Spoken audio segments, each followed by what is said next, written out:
નમસ્તે વિદ્યાર્થી મિત્રો, આપણે સમાસની વાત કરતા હતા.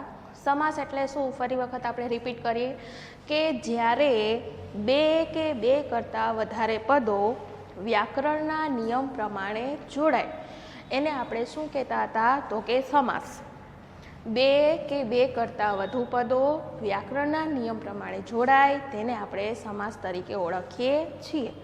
આગળના વિડીયોમાં આપણે જોયું હતું કે સમાસનો અર્થ, સમાસની વ્યાખ્યા અને સમાસના પ્રકારો. તેમાં આપણે દ્વંદ્વ સમાસની વાત કરી હતી. દ્વંદ્વ સમાસના પણ પાછા પેટા પ્રકાર પડે છે: ઇતરેતર દ્વંદ્વ સમાસ અને સમાહાર દ્વંદ્વ સમાસ. દ્વંદ્વ સમાસ એટલે શું? તો કે દ્વંદ્વ એટલે જોડકું. પછી તત્પુરુષ સમાસ.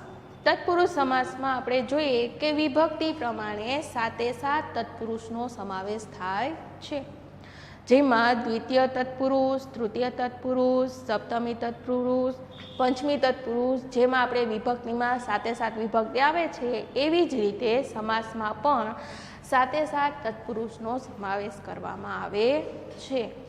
તેના પછી આપણે બહુવ્રીહી સમાસની વાત કરી હતી અને હવે આજે આપણે જોશું નજ તત્પુરુષ સમાસ. તો નજ તત્પુરુષ સમાસ એટલે શું? કોને કહેવામાં આવે છે? તો આપણે જોઈએ કે આ સમાસમાં એટલે કે નજ તત્પુરુષ સમાસમાં પૂર્વ પદમાં અ કે અન એવા વર્ણ જોવા મળે છે. આપણે આમાં પૂર્વ પદ હોય છે અને ઉત્તર પદ હોય છે. બે પદો હોય છે અને બે કરતાં વધારે પદ પણ જોવા મળે છે. આખું પદ હોય છે એને શું આપણે કહીએ છીએ? સામાસિક પદ કહીએ છીએ. અને એ સમાસને ઓળખવા માટે આપણે શું કરીએ છીએ? એ બે પદ હોય કે બે કરતાં વધારે પદ હોય એને આપણે શું કરીએ છીએ? તો કે વિગ્રહ કરીએ છીએ અને છૂટા પાડીએ છીએ. ત્યાર પછી આપણને ખ્યાલ આવે છે કે આ સમાસ કયો છે. તો મિત્રો, નજ તત્પુરુષ સમાસમાં અ કે અન એવા વર્ણો જોવા મળે છે અને આ સમાસનો આખો અર્થ કેવો જોવા મળે છે? નકારાત્મક. કોઈ પણ પદ હોય છે એમાં છેલ્લે અનો ઉલ્લેખ થતો હોય છે ઉત્તર પદમાં અથવા તો છેલ્લે અન, પણ એનો આખો અર્થ કેવો થાય છે? નકારાત્મક. એમાં આપણે જોઈએ, જો બીજું પદ સ્વરથી શરૂ થાય તો આગળ શું લાગે છે? અન લાગે છે. કોની વાત કરી છે? સ્વરની. દાખલા તરીકે આપણે જોઈએ કે ન આગતમ, બરાબર, તો આગળ શું લગાડવામાં આવે છે? અન, એટલે કે અનાગતમ, આવ્યું નથી. ન આર્ય, અનાર્ય. પછી ન ઋતમ, એનું થશે અનૃતમ. એટલે આ જે પદ છે, બરાબર, પણ એનો આખો અર્થ છે એ કેવો થાય છે? નકારાત્મક થાય છે. અને જે પદ આપેલું હોય છે એ પદની આગળ આપણે શું લગાડીએ છીએ? અન લગાડીએ છીએ. નજ તત્પુરુષમાં જો સ્વરથી શરૂ થતું હોય, શરૂઆત થતી હોય તો શું લાગે છે? આગળ અન લગાડવામાં આવે છે. પછી જો બીજું પદ વ્યંજનથી શરૂ થાય તો આગળ શું લગાડવામાં આવે છે? અ. અ ક્યારે આવે અને અન ક્યારે આવે એમાં આપણે ખાસ ધ્યાન રાખવાનું છે, બરાબર. જો સ્વરથી શરૂઆત થતી હોય તો અન આવે અને વ્યંજનથી શરૂ થાય તો આગળ શું લગાડવામાં આવે છે? અ લગાડવામાં આવે છે. ઉદાહરણ તરીકે આપણે જોઈએ કે ન સત્યમ, બરાબર, તો વ્યંજનથી શરૂઆત થાય છે, બરાબર. સત્યમમાં સ છે એ શું છે? તો કે વ્યંજન. એટલે કોઈ પણ પદની શરૂઆત વ્યંજનથી થતી હોય તો ત્યાં આગળ શું લગાડવાનું છે? અ. કે ન સત્યમ, તેનું શું થશે? અસત્ય. પછી બીજું ઉદાહરણ છે એમાં ન પ્રાપ્ય. પ્રાપ્યમાં પણ શું છે? પ છે એ શું છે? વ્યંજન છે, બરાબર. એટલે એમાં પણ શું લાગશે? અ. એટલે કે અપ્રાપ્ય. અહીંયા પછી ન લગાડવાની જરૂર નથી. એના પછી છે ન નાથ, બરાબર, એટલે કે જેનો કોઈ નાથ નથી. એમાં પણ શું થશે? ન નીકળી જશે.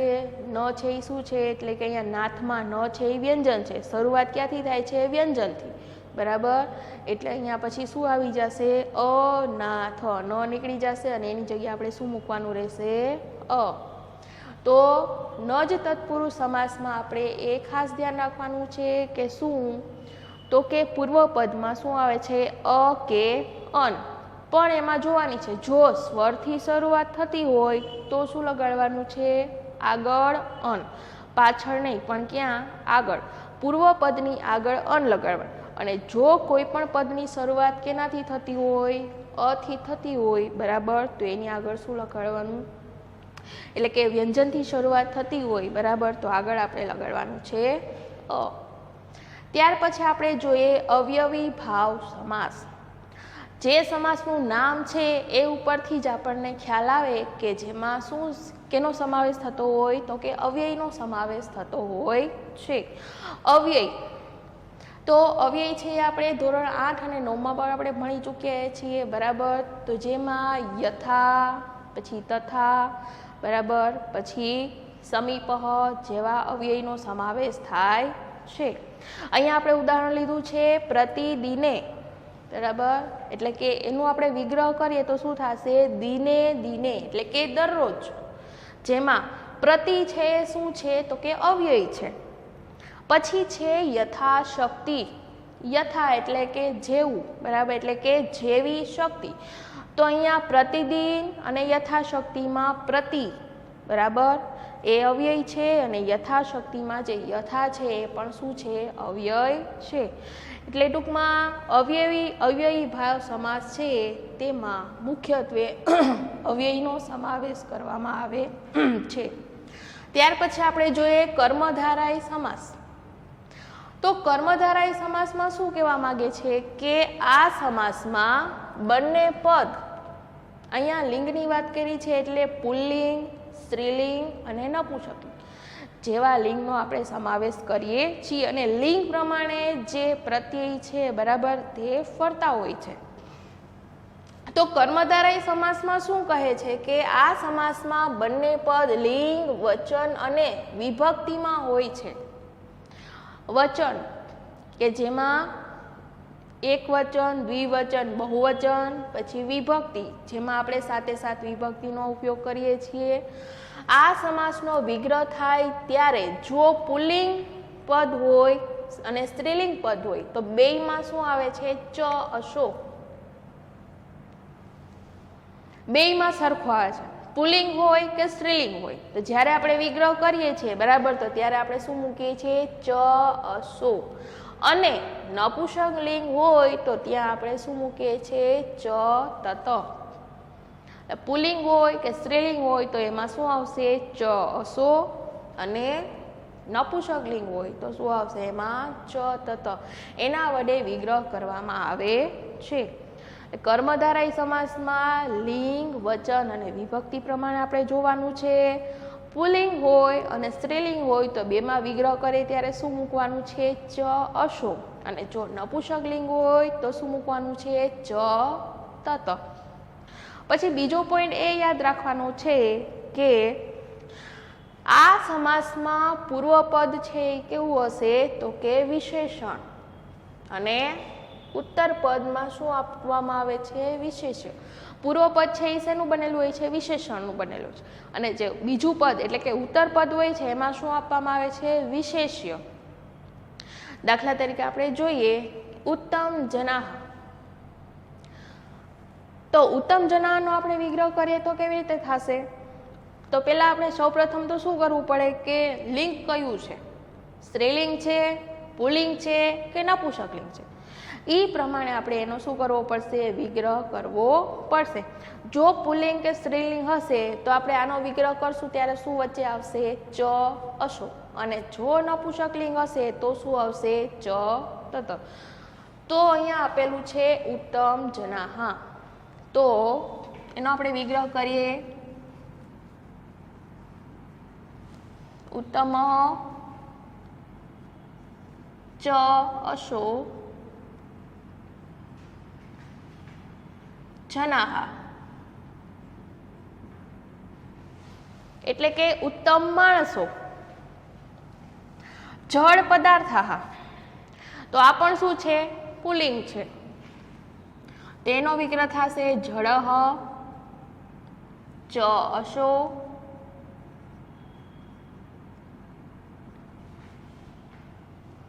પદાર્થાઃ.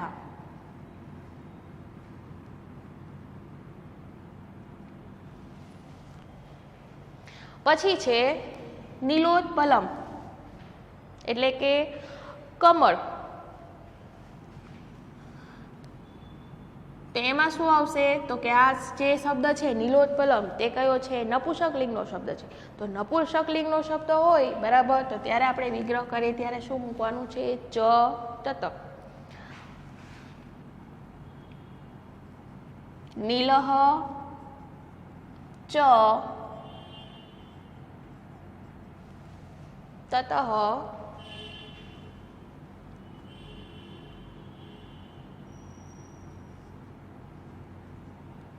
ઉત્પલમ.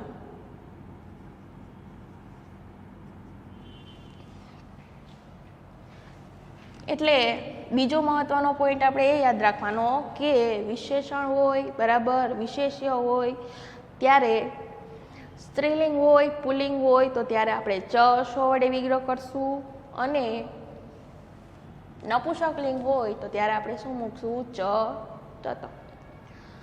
પછી એના પછી આવે છે બે પદો વચ્ચે સરખામણી કરવાની હોય ત્યારે પણ કયો સમાસ બને છે કર્મધારાય સમાસ બને છે.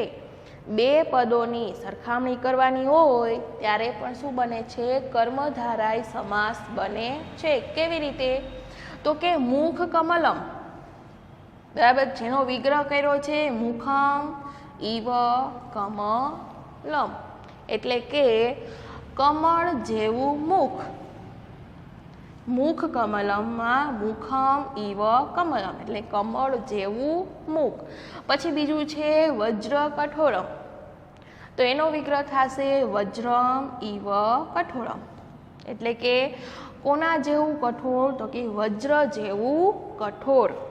તો અહીંયા આપણે જોઈએ કે કમળ જેવું મુખ અને વજ્ર જેવું કઠોર તો બેયમાં શું કરવામાં આવી છે સરખામણી કરવા. તો જ્યારે કોઈ પણ પદમાં સરખામણી કરવાની હોય ત્યારે પણ શું આપણે કયો સમાસનો ઉપયોગ કરીએ છીએ તો કે કર્મધારાય સમાસનો ઉપયોગ કરીએ છીએ. પછી એક મહત્વની વાત કે બીજા પદમાં અનંતરમ શબ્દ આવે ત્યારે પણ શું બને છે કર્મધારાય સમાસ બને છે. આ શબ્દ ખાસ ધ્યાનમાં રાખવાનો છે. કયો તો કે અંતરમ.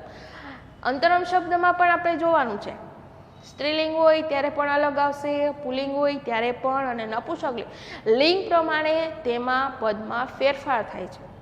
પુલ્લિંગ હોય તો અંતરમ નીકળી જશે ને એની જગ્યાએ શું આવશે અન્ય. પછી સ્ત્રીલિંગ હોય તો અંતરમ નીકળી જશે અને શું આવશે અન્ય. અને નપુંસક હોય તો ત્યારે અંતરમ નીકળી જશે અને એની જગ્યાએ શું આવી જશે અન્ય. તો બીજા પદમાં અંતરમ શબ્દ આવે ત્યારે પણ કર્મધારાય સમાસ બને છે. આ સમાસનો વિગ્રહ કરતી વખતે સમાસના નામની આગળ લિંગ મુજબ મેં તમને હમણાં જ આગળ વાત કરી એ પ્રમાણે જો પુલ્લિંગ હોય તો શું યાદ રાખવાનું અન્ય. અન્ય શબ્દ ક્યારે આવે છે અંતરમ શબ્દ હોય તો. અંતરમ શબ્દ હોય તો આ શબ્દ કાઢી નાખવાનો આની જગ્યાએ લિંગ પ્રમાણે ફેરફાર કરો. જો પુલ્લિંગ હોય તો શું આવશે અન્ય.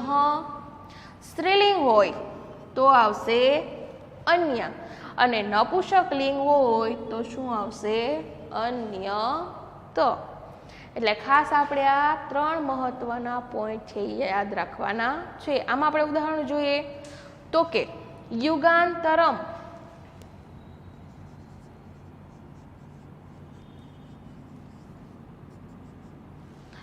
આ ઉદાહરણમાં આપણે જોઈએ તો શું અંતરમ શબ્દ આવે છે બરાબર પણ હવે આપણે એનો વિગ્રહ કરીએ તો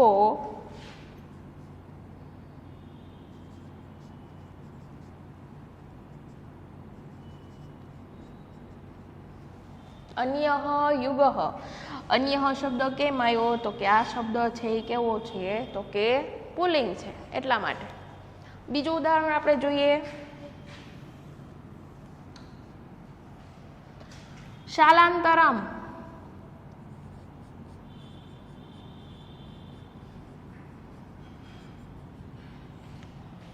આમાં પણ આપણે જોઈએ કે શાલા અંતરમ, તો શાલા છે એ કયો શબ્દ છે? સ્ત્રીલિંગ. સ્ત્રીલિંગ છે એમાં કેમ ખબર પડે? કઈ રીતે આવે? તો કે શાલા અંતરમ આપણે વિગ્રહ કરીએ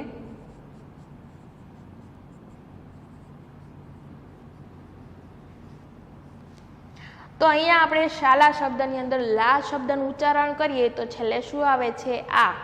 બરાબર. તો જે પણ પદમાં આ નું ઉચ્ચારણ થતું હોય છેલ્લે સ્વરમાં, બરાબર, તો એ શબ્દ છે એ કયો કહેવાય? સ્ત્રીલિંગ કહેવાય. બરાબર. પછી હમણાં આપણે જોયું હતું યુગહ. આ શબ્દમાં આપણે જોઈએ કે ગ એટલે કે અનું ઉચ્ચારણ થાય છે. તો જ્યારે પણ અનું ઉચ્ચારણ થતું હોય તો આ શબ્દ કોઈ પણ શબ્દમાં અનું છેલ્લે અનું ઉચ્ચારણ થતું હોય, બરાબર, તો એ શબ્દ કયો કહેવાય? પુલ્લિંગ કહેવાય. પછી આનું ઉચ્ચારણ થતું હોય તો એ શબ્દ છે એ કયો કહેવાય? સ્ત્રીલિંગ. બરાબર. તો અહીંયા આપણે વાત કરીએ છીએ શાલાંતરમ, એમાં શાલા અંતરમ. તો આ જે શાલા શબ્દ છે એ શું છે? સ્ત્રીલિંગ છે. તો જો સ્ત્રીલિંગ હોય તો ત્યાં આપણે શું મૂકવાનું છે? અન્ય. એટલે શું થશે? અન્ય શાલા. આ આપણે વાત કરી સ્ત્રીલિંગની. બીજું ઉદાહરણ લઈએ નપુંસકનું.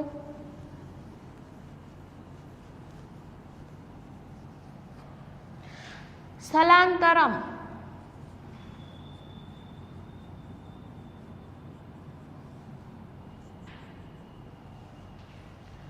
તો આ શબ્દ છે એ કયો છે? નપુંસક લિંગનો છે. કારણ કે છેલ્લે કયું? તો કે મ નું ઉચ્ચારણ થાય છે. તો નપુંસક લિંગ હોય તો ત્યારે આપણે શેનો ઉપયોગ કરીએ છીએ? અન્યત. તો અન્યત. સ્થલાંતરમ.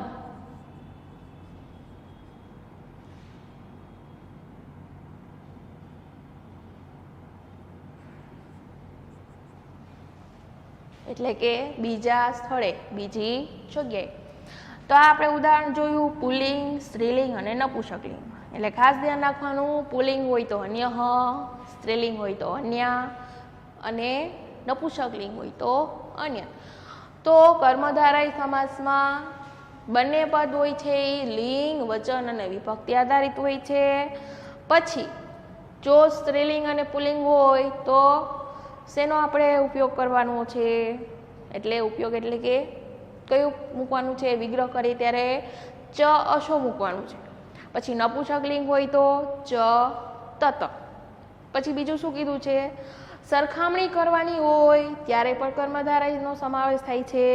પછી વિશેષણ અને વિશેષ્ય હોય ત્યારે પણ શેનો સમાવેશ કરવામાં આવે છે? એટલે કે કર્મધારય સમાસ છે જોવા મળે છે.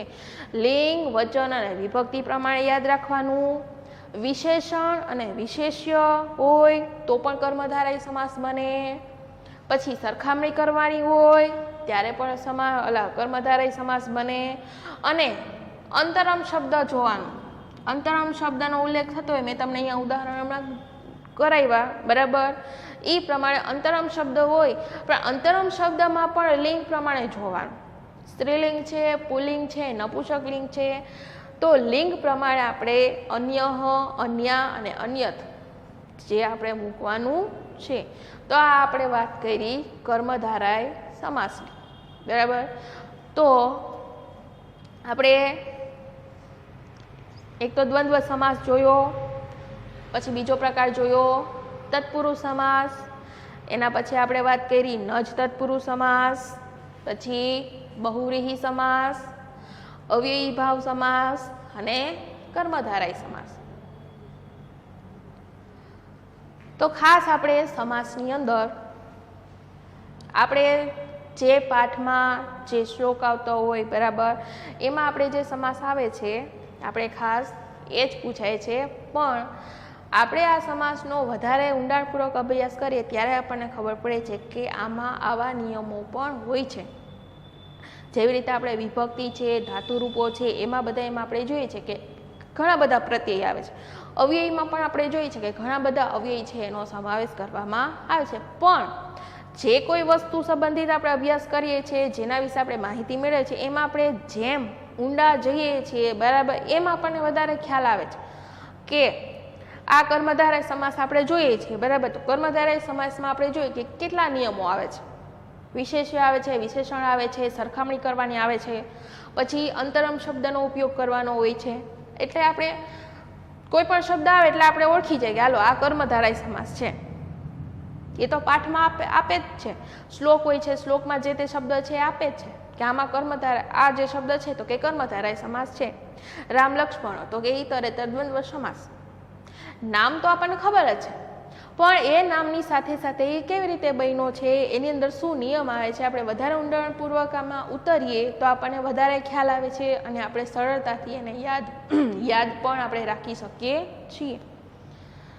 એટલે સમાસમાં ખાસ આપણે એના જે નિયમો આવે છે, શું આવે છે, એ આપણે ખાસ ધ્યાનમાં રાખવાનું છે અને એકબીજાનું આપણે આડાઅવળું ન થવા દેવાનું. અને જ્યાં પણ પેટા પ્રકાર આવતા હોય એમાં આપણે ખાસ નામ દર્શાવવાની તો ખાસ જરૂર છે. દાખલા તરીકે દ્વંદ્વ સમાસ છે તો દ્વંદ્વમાં કયો સમાસ, ઇતરેતર આવે, સમાહાર આવે. તમે ખાલી એમ લખો કે દ્વંદ્વ સમાસ તો તમને એનાથી કંઈ માર્ક્સ મળશે નહીં, પણ તમારે એમાં સ્પષ્ટ દર્શાવવાનું કે ઇતરેતર છે કે સમાહાર છે. એવી રીતે તત્પુરુષમાં પણ આપણે દ્વિતીયથી લઈને સપ્તમી સુધીના તત્પુરુષ આવે છે, તો એમાં પણ તમે ખાલી એમ લખો બરાબર કે તત્પુરુષ સમાસ, તો એનાથી પણ તમને કંઈ ખ્યાલ આવશે નહીં. એટલે એમાં તમારે ચોખવટપૂર્વક લખવું પડે કે આને કહેવાય દ્વિતીય તત્પુરુષ અથવા તો પંચમી તત્પુરુષ બરાબર. તો આ આપણે વાત કરી સમાસની. હવે એના પછીના આગળના વિડીયોમાં આપણે કૃદંત વિશે વાત કરશું.